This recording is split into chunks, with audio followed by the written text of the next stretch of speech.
September 16th. I would like to bring our Board of Health meeting to order. Members present: Michael Golightly, Aaron Christian, Alex Haggerty, Linda Dickey, Chris, oh my God, Schultz, and Susan Emery. And we have a whole bunch of people in the audience. So welcome. We always start with the Pledge of Allegiance. So if you guys don't mind rising. I pledge allegiance to the flag of the United States of America and to the republic for which it stands, one nation, under God, indivisible, with liberty and justice for all. All right, so we have an agenda put forth, but we're going to rearrange things because we have all you guys here. But I do want to make it clear that we are here to discuss vaping. There's been a lot of new information coming out. The FDA, I believe, is coming out with some new recommendations. So we put it on the agenda because this is the process that we have to follow in order to discuss it publicly. And then we tell you all that we're going to discuss this, but we're not voting on anything tonight, just so that you know. So that being said, does anybody have something that they'd like to say now, or however you want to proceed? And I'll look for a show of hands for an indication of to anybody wanting to say anything. All right, I see a gentleman in the back, and if you wouldn't mind, sir, if you could come up here, have a seat, state your name and your address or your relationship to Abington, I guess. Have a seat, right, this at the table? One of these two seats here. It's not intimidating at all. Yeah. It's just right in the front. My name is Michael Sheen. I am an e-liquid distributor based here in Massachusetts, and I have a lot of customers down in this area. And my idea here is to get it, explain the whole vaping and smoking, what's going on here. And for one thing, vaping has many categories. It's like vaping e-liquid, vaping CBD, THC, things like that. So I'm going to ask you to keep this as brief as possible, if you don't mind, because as you can see, we have many people here. The big thing that's going on right now in the media with the children getting sick or the kids getting sick and people getting sick has to do mainly with the black market THC cartridges, and has nothing to do with e-liquid cartridges or e-liquid vaping at all. FDA has come out and said that. The CDC has finally said, yeah, we're starting to point fingers at THC cartridges. So just want to make sure that there are different categories of vaping. They are. Yes. They are. So did you have anything more to add to that? That's it for right now. Awesome, awesome. Okay. Thank you Thank so you for much for sharing. your Thank you. tour. Now, so that being said, I'm going to ask anybody that has that same point to please not repeat that same point. And I hope that's fair. Once again, a show of hands, anybody want to come up and express an opinion? Is it possible to wait to hear what your conversation is and then maybe follow up with maybe some input? I believe we're just here for updates We're on what the actually just state here, is it's doing. really, yeah, it's really short what we're talking about. It's not a milestone conversation. We're talking about the fact that the FDA is updating their definitions, their regulations. I was going to bring up other states and what they're thinking about doing. We are not voting on this at all. But we are in a fact-gathering place, and we don't want to waste your valuable time. And if you have something to say, this is the time to say it. Perhaps it's true that maybe you know that you go to Florida maybe for the winter. And so that's coming up for you, but we will be voting on this in the next couple of months. So you would like to be heard tonight while you're here. That's a fair reason to speak, but we're not going to hear the same thing over and over again from everybody, if that's all right. Could we have you guys carry your conversation as far as what you plan on discussing, so we can have some input from that, so we're not bringing up the same stuff over and over? I think that's more than fair to ask. Yeah. Yeah, absolutely. Fine, all right. Yeah. So what we'll do then is we will have a little of our conversation, which is going to be very brief, and then we can open it up for you guys. But once again, I'm just not going to have the same thing be said over and over again, and I know I just did that. So I personally am gonna wait. I don't think we have enough data. I don't think the state actually has enough data to make any conclusions as to what is causing people to die and get sick. So I'm gonna educate myself between now and the time we do vote with all the information I can before I make that educated decision. Yeah, and with that being said, I think the federal government jumped the gun on this one, because even they're backtracking on it now. We need to know more information about this and what exactly this entails, what the banning exactly entails, and what's good and what's not. So there's definitely needs to be more communication between the states and the federal. So, and then bring it back to us. So what we can do. Just because you're next in line, Aaron, do you have anything that you'd like to say? I just think we need to keep an eye on what's going to happen state level wise, federal level. So I just kind of literally repeating what you guys just said. I personally don't want to ban anything from an educated adult. If they have all the information, I believe it's their choice. So Absolutely. I personally just want to wait and see what happens. That's all I got. That's what we're trying to figure Yeah. out. 'Cause we didn't I mean, we don't know either, so Okay. that's Yeah. why, and I don't think we'll be voting on anything until the state goes forward with whatever they're doing. Yeah, Right you now, keep in mind, they're 15 just, years that people have been vaping, and it's only been like the last 8 months or so that people have actually been Yeah, dying from it. And they that's don't have because of enough- THC cartridges. yeah, that are- and it hasn't been going on long enough to collect enough data to Yes. know exactly. And right now, we have some vaping regulations, and those stand as they are, and I don't see us, we may have to update them after all of this, but we'll see. I think that was the premise of Yeah. putting them on the agenda. Yeah. And we have to put things on the agenda. We have to put it on the agenda by Thursday. Yep. If we want to talk about it at all, we have to put it Right. down, so. So when things do start to come out, but we love to hear from the other, because we get a lot of information from the tobacco control entities, because where we are in the government, and that's just natural. Yeah. So it's natural for us to want to discuss that. Oh, did I shut that off? No, still. Thanks. Oh, sorry. But I'd like to see so much enthusiasm. Can I? Absolutely, approach the please. bench? Yes. Come on, if you don't mind stating your Yeah, of name course. Yeah. and maybe your relationship to Abington if you don't have an Abington address, Yeah, for sure. or your relationship to the subject at hand. I will let you know who I am. Thank you. So my name is John Scher. I'm the Executive Director of the New England Convenience Store and Energy Marketers Association. A lot of the people in the room are members of our association. And I don't live in Abington, but I've spent a fair amount of time here visiting former customers and members.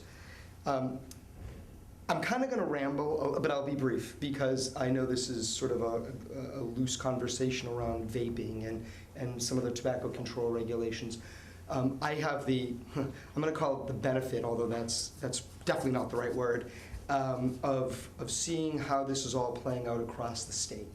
Both from the flavor bans that started 5-6 years ago, to the permit caps that have followed, to the restrictions that have occurred now more recently with menthol, although that is very, very early. I don't think there has been a vaping ban in the state in any individual town.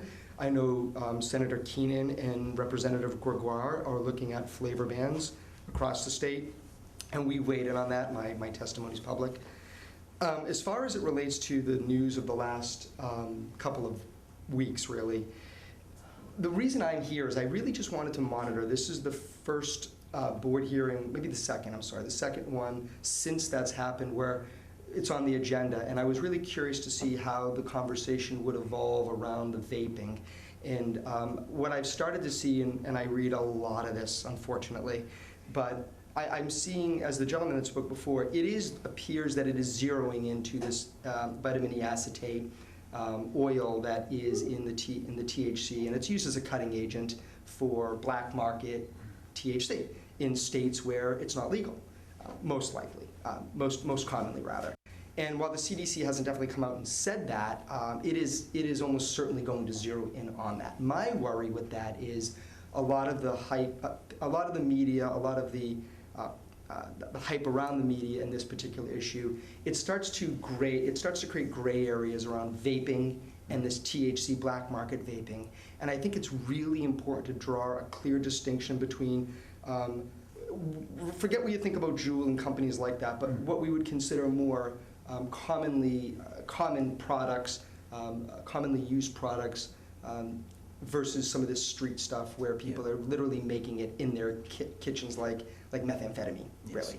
And so I think it's super important to create that line when having any conversation. And I think for you guys, in terms of thinking about how you want to communicate to your residents, which you should, I mean, because this is a serious issue, I encourage you to make clear that there are quality vaping products, and then there are those black market. And so I'm happy to, and I'll write in so I don't waste any more time, about certain suggestions that I have about how you might That'd be helpful. draw that line. Yeah. And then as far as going forward, you know, at some point, if I see it on the agenda, I'll come back. But I don't really want to waste a lot of time just talking about some of the flavor bans and the menthol bans that we're starting to see. Unless, of course, you want to No, address it. for us, it's more of a process, and I think, if you guys don't mind, I speak for the group, is we kind of like to take it in small bits and talk about it a little bit, and then talk about it a little bit more, and, you know, not be so harsh with that decision-making process. And I'll leave with this, and this is going to sound a little bit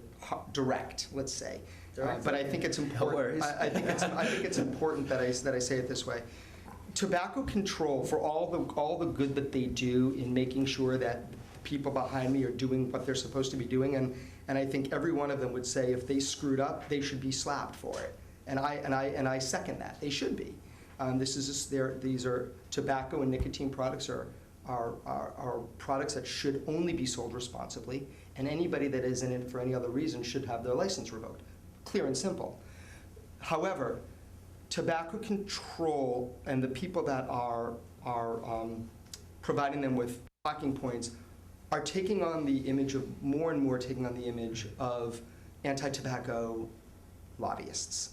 And so when the time comes for you to, if and when the time comes for you at this board to think about future regulations around tobacco and nicotine products, I ask that you also reach out to the people that are in your community that have been charged with selling this stuff responsibly, that are on the front lines day to day, so that they can share with you what it is that they're doing, what they're seeing, so that you have we've done that. full perspective. I think Wonderful. that we reached out when we had, it was June 17th was the meeting, and we did reach out Thank you for that. to everybody. Yes, thank you. And if you, you know, abingtonmass.gov, I know my email's on there, Marty's email's on there. If you want to forward that information, we welcome. Marty? That's me. Yeah, just I had like 3 suggestions is if and when the time comes for you to reach out to your community. That's all. All right. Thanks for your time. I really appreciate it. Thank you. I have a question, Oh. since we have you and store owners here. Thanks. My concern, from some of the information that we've gotten from the Attorney General's office, is that the companies are, especially with the flavored products, are marketing towards children. Now, I know some of the store owners here, and I know they're solid, good people, and that they follow the rules. But if the product itself is being marketed towards children, like my thought would be, instead of a ban, like maybe restricting it, and knowing that these are convenience store owners, that would impact you. So just as a hypothetical, my question would be is, if we are saying that the products are marketed towards kids, how would you as store owners lessen that impact? So that we don't have to, so the board doesn't have to get involved, I guess, would be my question. Right, and by marketing, you mean where in store, through the media, online? It's hard to say. I mean, some of this, I think it's what the current conversation is it's the flavors, Yep. is what's being marketed towards kids, like bubble gum, cotton Yep, candy, okay. stuff like that. That seems to be the big concern. Right, so more of the candy and fruit flavors. Yeah. Yeah. Most of those products you tend to see it now more and more as the flavor bans and restrictions have gone into effect. You see most of those candy and fruit flavors in 21+ stores, tobacconists or vape stores. You may, I think you'd be hard pressed to find them in very many convenience stores, and the majority of the e-cigarette category is dominated by Juul. It is. It's 75% of the market. And Juul can only sell tobacco flavored and mint flavor in store. All other flavors, mango, cucumber, and I forget. Still available, fruit mango. And what? This is Mango, available. cucumber, and fruit. Yeah, that can only be sold online. And so it's already happening organically in terms of the types of products that are being sold. And so, He just made a face, is that not true? You can still sell them in the stores. what? You can sell those in the stores. Mango. No, you can't. No, you can't. No, you can't. It's banned. Okay. Do you sell those in your store? I think he's saying Is- that it's still available. It's still available. It's- If you But at liquor stores? Oh, yeah, no, You can get it. you can get it online. Yeah, if you order online, let's go with the Norwood stop. But you can also get it at like an over 21. If you live in the Norwood and you order online, even they don't check your ID and they just deliver in UPS by credit card. I can get it still through wholesale. Yeah. The flavors, I personally, but we despise Jules, so we don't sell them. But are you a vape store? Yes. So you're Yes, 21 you're a plus. state 21 law. plus. We don't even allow people in our store for 21 plus, you have can to still come sell. out So 21 with plus, just flavor. yeah, so you'll walk, again, I don't want to presume to know how you guys run your store. So, but a a lot of- convenience store or someplace whose primary business is not tobacco or Right. e-cigarette, like, you guys don't even let kids, they don't even. We don't even allow kids in the Yeah. store at all. So- You have to be 21 Yeah, thank in our you. store. So, those places can still sell whatever, mango. And this is why it's on the agenda, because we need to, And I'll jump in next, so. Yeah. absolutely. And We want to- and so because she will, I won't speak for her, but a lot of these, and this is statewide, 21 plus stores is where you would go to find a lot of those flavors that adults are looking for. And that some kids are looking for too, but can't get access to them because theoretically you can't get into these 21 plus stores, which is why which is why convenience stores are really only selling there's open and closed systems, there's also, these guys can talk about it a heck of a lot better than I can, but the types of products you're seeing in convenience stores aren't really those fruit and candy flavors that you're most concerned about. So there's a degree of self-regulation that needs to go on, there's a degree of responsibility that needs to go on, but candidly, at the end of the day, our customers are going to sell 21 plus products that 21 plus people want to buy. And so there's going to have to be some collaboration if and when there is some product that gives this board particular concern. And that's what this should be, a dialogue between And the like he retailers. just said, no matter what age they are, they don't check ID online, so anybody can get it. The kids can get the flavored online, no matter what. So since you touched on it, Unfortunately. We do our job by checking ID Yes. every day, make sure these people are 21. Yes. Yeah. And And we statewide, appreciate that. Yes, That's what you're absolutely. supposed to. statewide, and stores that have violations. Online sales. Yeah. yeah. Statewide, I don't know what, I know the compliance rate in the state is 94.5%. I don't know what it is in Abington, my guess is it's probably pretty good. And so, I think what is they're it? good. Been higher. Even better. So one of the things that we struggle with and are social sources and the internet. There's a federal act called the PACT Act right now that is awaiting bipartisan approval. And what it does is the PACT Act says that am I getting too in the weeds here? Well, it's just that we No, can't no, I regulate think- the I know. fact that. No. or anything. No, I'm just trying to point it out. So I'd like to know. I think it's important. Okay. So the PACT Act was drafted in 2010, and what it did is it regulates how tobacco products and OTP are sold online and delivered in person. So what the process to deliver that is. And what wasn't included in 2010 in the PACT Act were e-cigarettes, because nobody really kind of knew what e-cigarettes were, right? And so now the expansion of the PACT Act is adding e-cigarettes to the PACT Act. So those rules that apply to when someone buys a pack of cigarette or a carton of cigarettes online and gets it delivered, it would now apply to these. That's a gaping loophole that should, and I can't imagine a situation where it doesn't, get closed. But that is the type of stuff we're dealing with. Anecdotally, I bought a pack of grape cigars from, I forget the name of the retailer online. I put it in my father's birthday. He's 75 years old. I'm not 75 years old. It's so easy to dupe online, a lot of these systems. And then the social sourcing is another thing that we struggle with. And the reason I sound like I'm whining about it is we end up taking the brunt. We end up taking it on the chin because we're low-hanging fruit. I mean, we are low-hanging fruit. We get it because boards and communities and parents are concerned. and they need to do something, and that something is often restricting these products from our stores. And so we can't prevent a legal adult coming into our store, buying a legal tobacco product for them, and then giving it to a younger person. We can't do anything about that. And that's the type of stuff we struggle with. We're working on it now. Thank you so All much. right, thank you so for your much. comments. You want to say something? Hello. Could you please tell us who you are and what your association is? Yes, so my name is Lauren Weigold. I am the operations manager of Esig Barn in Abington, and we also have a manufacturing company, Barn Brew, out of Bridgewater. So we actually manufacture the liquids. So to answer your question, Chris, or Mr. Schultz, sorry, we do manufacture liquids, 99% of those being flavors, which we then wholesale to adult-only establishments like ourselves, which I'm sure, I mean, I mentioned it to you, Mr. Haggerty, earlier today. We're very strict with our age verification, and we agree that there is, no one really has spoken that in length today about underage vaping. I mean, mostly it's been the news that's been out the past few weeks. But underage vaping has been, I mean, they call it an epidemic, it's obviously an issue. And we agree with that. We, you know, personally, and I know that a lot of the people in my company would also agree that we should restrict it to an adult-only establishment, to specialty shops like alcohol.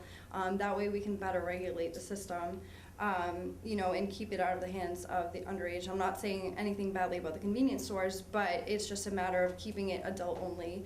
I do have studies that I had sent to you earlier, which I have to save paper. I didn't want to. Yeah, the regulation has nothing to do with the adult I part of understand. it. No, I understand. So it's just, But a flavor that ban- wasn't even before us. Right, but a flavor ban in itself, just to speak to flavors in general about, you know, how its importance to adults, really. You know, we market, obviously, our products. We do have flavors, as I mentioned. We market only to adult-only establishments. Flavors are important to the consumer. You know, there are studies in here that I Yes, sent I you was all those taking a look at articles today. A lot of those studies showed that adults, ex-smokers, you know, use flavors to quit. You know, and that is the importance of that. I mean, Juul is a product, like Scott mentioned before, we're not the biggest fans of. Their products have 30 or 50% nicotine in them. Our products have 12, 6, 3, 0, so we're helping people wean off of cigarettes, where Juul, it's not the flavors, well, 50%, yeah. So it is 50%, but the flavors aren't what attracts the underage. It's actually the high nicotine content, and the fact that they're easily concealed. The products that we sell in the stores, if you've been in our stores, they're mostly the size of a deck of cards. So, you know, we're not selling products that, you know, it's probably as big as your phone case right there. They're pretty large, so to hide in a backpack. I mean, I know this isn't necessarily the topic that was discussed, but it's obviously something that's affecting our industry as well. So we just feel that importance too, and like I mentioned, I have all those articles. We are for regulation because we are here for, you know, an ends product that will help the consumer. Yeah. You know, and we're not saying we're any healthier than cigarettes. We use it, you know, we basically use it as a harm reduction pathway. We're not saying we're safer, you know, we're safer than cigarettes, obviously, but we're not saying that it's a safe product to use in general for people that aren't starting it from the beginning. So, but Well, I appreciate your passion for your business and your sincerity, and everyone, your reputation is impeccable. You guys do all of the right things, and we always appreciate your input, but this wasn't, I don't know what the state's gonna do. I know in our town, we've already banned flavored cigars. We did that with our smoking rigs. Right. So there are things, you know, There are things I that are do gonna agree come with the up. We just flavored. have to I mean, figure look at out exactly alcohol. what You to can talk have about. any flavor martini. but you That can only buy also, them at certain stores. yes. This is true. And And I don't know that's what why the we're state's grateful gonna you take do. the time to So, educate us on the yes. Babe, she's my daughter. Yeah, I don't even. I and don't this think will help us make an Right. educated decision if and when it comes to us. Right. Why- So I our appreciate main that. reason for being here today was just to make sure you were probably informed that everybody was on the. Yeah, We no, appreciate that's that. exactly. Yeah. And we try to help. And we will Yeah, no, continue to that's what we want, educate you know, ourselves because until it comes We in. don't know everything, you know? Yeah, I mean, it's like, so, you know, the more information. And it's hard because there's so much information and misinformation out there. So, I mean, Yeah. we've been trying to say educate ourselves. I mean, you know, I have kids. If my father-in-law is using products in front of my children, I want to make sure it's safe too. So, and for him as well. So, Excellent. yeah. So, did you have anything new to add? No, that was really it. So thank you for your Wonderful. time. Does Great. anybody Well, else thank you have so anything much. new to add? Or Any excellent. Would questions? you like to please come up and have a seat? Tell us your name, please, and what your relationship is to the conversation, I guess. Yes, my name is Anderson Lopes. I work at Billy's Liquors. Billy's Liquors. It's in Abington, across Thank from you. Walmart. Yes. And they have a liquor store and a smoke shop. What I like to do, I don't know if it's good or bad, but I like to study my customers to see if they're improving every time they come in. And I have a lot of customers, like military people, like veterans and elders people that used to smoke cigarettes. And they got to a point in their life they feel like kind of trapped. They cannot stop no matter what. And since the vaping came around to our store, they've been using it. And every time they seem kind of better in life. Like they seem to get job done, get around with their family because it's not a bad smell anymore. They seem more focused. They're like, now they go out and do what they love and still not bothering nobody. And, you know, so. Well, thank you. Yeah, That's good great. information. Good. And I know every time somebody creates something for adults, they're always going to be kids that want to get involved, get in touch, you know? It's not for them, so. But what we try to do in the store, we try to keep it away. I know they try to come in sometime, but we try to keep it away. We always try to push it on us to not sell it to them, to even threaten them that cops are around here. We even have cops around the parking lot to assure that for teenagers or underage not to approach the store, to only be sold to adults only. Well, thank you. Yeah, Thank you thank for you. that. Really Thank you. appreciate That's kind of like something that somebody else said. Good for all of our business owners. We are very proud of you. Yeah, and I do like knowing that like people are leaning off the cigarettes and everything and trying to better themselves with life, and so that I appreciate you doing that. So, thank you. Does anybody have anything new to add?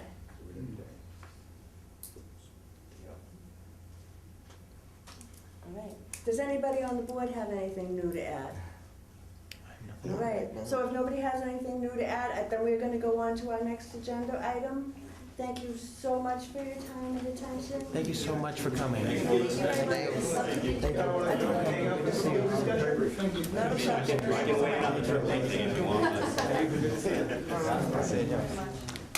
See you later, right? Thank you for coming. Thank you. See you later, George. Not a problem. Thank you so Not a much. problem at all. All right. We're talking about Triple E and flu, if y'all want to see it. I feel like I should spend a juice, because I don't. So I have to apologize for the clicking. My father is in a nursing home. I did reply to this clicking that they're doing. It's just not going through. I don't know why I can't get it to stop, so please accept my apology. That's all right. I'm sorry. So next on the agenda would be Alex's substance abuse awareness update. All right, thank you. Thank you. For this meeting, Substance Awareness Update, I just want to report on when the next Abington Substance Awareness Coalition meeting is coming up. And also, I'm going to keep it very brief, because I know I can talk a lot, you know, everybody knows that. And the rising concern of fentanyl. So the next Abington Substance Awareness Coalition meeting will be held on Wednesday, October 9th, 2019, so next month at 7 p.m. at Abington Town Hall. The coalition's meetings are, as always, open to the public, and we encourage all who want to get involved with the coalition and help create a substance awareness to attend. If anyone wants any more information, you can also follow the Abington Substance Awareness Coalition at their Facebook, their Twitter, and at their website at abingtonawareness.com. All right, so for the rising concern of fentanyl, according to the According to the National Institution of Drug Abuse, NIDA, synthetic opioids, including fentanyl, are now the most common drugs involved in drug overdose deaths in the United States. Fentanyl is a strong synthetic opioid that is similar to morphine, but is 50 to 100 times more potent. 50 to 100 times more potent. It is a prescription drug like morphine. It's a medicine that typically is used to treat patients with severe pain, especially after surgery, and is now made and used illegally. This is, you know, as we see, it's all over the news. Under the state of fentanyl use, our bodies will respond with such effects as extreme happiness, drowsiness, nausea, confusion, constipation, sedation, issues breathing, and unconsciousness. Fentanyl is an extremely addictive substance that affects the brain in a way that the brain adapts to the drug and sends a message throughout the body that the human body needs that in its system and needs that drug to live in an essence. The higher amount of fentanyl greatly increases the risk of overdose, especially if a person who uses drugs is unaware that a powder or pill contains it. When people overdose on fentanyl, their breathing can slow or stop. This will increase the amount of oxygen that reaches the brain, and it's called hypoxia. Hypoxia can lead to a coma and permanent brain damage. And of course, as we all know, even death. According to the U.S. Surgeon General, drug dealers are now mixing fentanyl with heroin, cocaine, methamphetamine, and MDMA, making such drug even more deadly. So for a person to become addicted to fentanyl, if a person were to become addicted to fentanyl, withdrawal symptoms would include, but are not limited to, muscle and bone pain, sleeping problems, diarrhea, vomiting, cold flashes with goosebumps, uncontrollable leg movements, and severe cravings. So now that I kind of give a little bit of what fentanyl is and the dangers of it and what it does to our body, this is a way it can be treated. How can fentanyl addiction be treated? Fentanyl treatment can be done with the aid of medications. There are certain kinds of medications that can reduce the cravings for the drug and withdrawal symptoms. Another medicine, such as naltrexone, blocks opioid receptors and prevents the fentanyl from having an effect.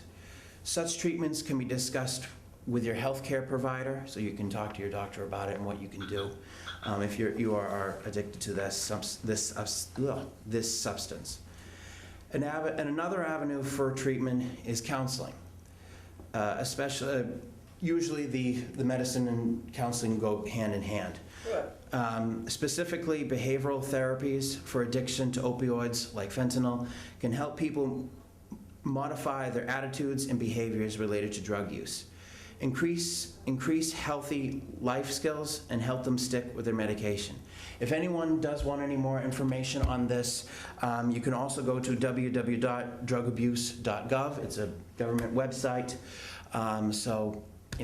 And I was just reading an article this afternoon that actually fentanyl, Massachusetts is the second most amount of cases of overdoses related to fentanyl. And it's sad, it's scary, but there are avenues to help people and prevent this from happening. So with that being said, that is my substance awareness update for the week, or for the month, I should say. Does anybody have any questions for Alex? No? All right, thank you so much, Alex. So next we have a Triple E mosquito spraying update. And I see we got one. So this came in just today.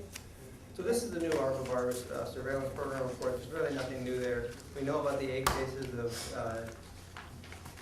verified Triple E in Massachusetts. That's 8 just this year. That's up from 1 since 2013 previously. So for the spraying update specifically, Abington is still not in the spray zone. We're still at moderate risk. There'll be right up to the Whitman line and a tiny sliver of South Abington. It's kind of fuzzy on the map. It's like right there on the map is what's being sprayed. Remember, wash your fruits and vegetables to spray. If you have any questions, go to MDAR's website, the Massachusetts Department of Agricultural Research, and look at that. Other than that, there's been no changes, which is good for us. And I like to think it's because we were proactive in our approach in August when it started, or in July when it started coming out. Cool. Yeah, on that subject, that's, Very good. and I think the mosquito program that you did, Aaron, I looked at it, it's like over 4,000 views or something, some crazy. Well, that's good, it's getting out there, yeah. Right. So yeah, that was good. I did want to ask, we don't know if any of those cases have Plymouth County, right? None of them? A couple of them. Couple of them are? Have they found any samples here in Abington from just mosquitoes? Yeah, I didn't think so. Because I read that thing, but I never know if I read the map I right. hope I keep saying no for that. Well, Yeah. the rest of my life, actually. I would like to just have no Yeah. Triple E in Abington. Wouldn't that be nice? Yeah. Yeah, Is excellent. Whitman, how is Whitman? Because I know they were at high risk because they. They are still critical. Okay. Yeah, I believe it's critical. It's high. Is it high? Yeah, it's high, excuse me. Sorry, Whitman. High. Oh, okay. I wanted to put that on because, and actually, well, I'll call Mary, because I think I put something else on there too that didn't make it on the agenda. But probably the, Next meeting. yeah. Well, the emails probably, things are probably getting missed and such with so many emails and such with our last item. But does anybody have any other questions about Triple E before we move on from that subject? No? Excellent. All right, so we did the vaping already. I asked for the flu clinic to be on because we were just talking about this. We have to put things on the agenda on Thursday before the Monday meeting. No, that's a state law. That's That's a we state. can't- We have no choice but to do that. Yeah, that's I know, but we have to open do meeting it law. still. So, and the flu clinic is October 9th. So if we didn't talk about it till our next meeting, that would be October 7th. By the time it got on to the general public, it would be over. So that's why I had to put it on here and talk about it now, even though the paperwork wasn't ready yet from the superintendent. But I think it is now, because I thought I saw a copy of it out on the Yeah. front door. And there are two sites we have at two different times. Yes. On Wednesday, October 9th. And both on the same day, Yes. right? Yeah, so at the high school, 4 to 6. And at the senior center, it's 9:30 to 11:30 a.m. Sign-ups are over at the senior center. All the paperwork will be there when you get there. Okay. Consent forms and the vaccine information sheet, which is the thing they give you that has all of the safety precautions and allergy information and all that good stuff. And the nurses will be there giving shots. I have a question. I sent you an email, but is there, because a couple of residents were asking about, there's a flu vaccine specifically for senior citizens. Is that one, I think that's a pneumonia is that for vaccine. pneumonia? So Okay. It's called pneumovax. Yes, And that that's for one. people that are certain age groups are more susceptible to that. But there's no seasonal flu shot that everybody gets. Okay, all right. So a couple of residents were asking me, that's all. Yeah, there are specific age immunizations, but not the flu. Okay, thank you.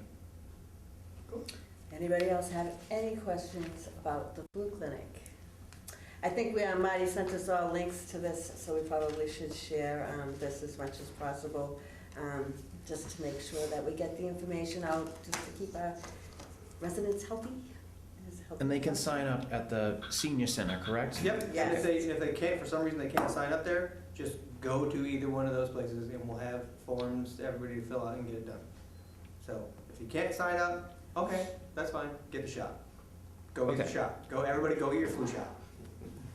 Save everybody else's life, go get your flu shot. Excellent. So I guess we can move on from that subject? Alrighty. So the last thing is the trash and the recycling update. And so I know that they came up with an update today. It wasn't really, There's really not a lot to update. yeah. Pickup Yeah. continues as best it can, the replacement drivers are doing the best they can. Teamsters 25 and Republic are no closer to resolution than they were when this started, so I don't know how long it's gonna last. So if your trash is missed, send me an email or give me a call, and we'll put you on a list to get it sent back. That's really all I got. Remember, this is a private labor dispute Yes. that the town is caught in the middle of.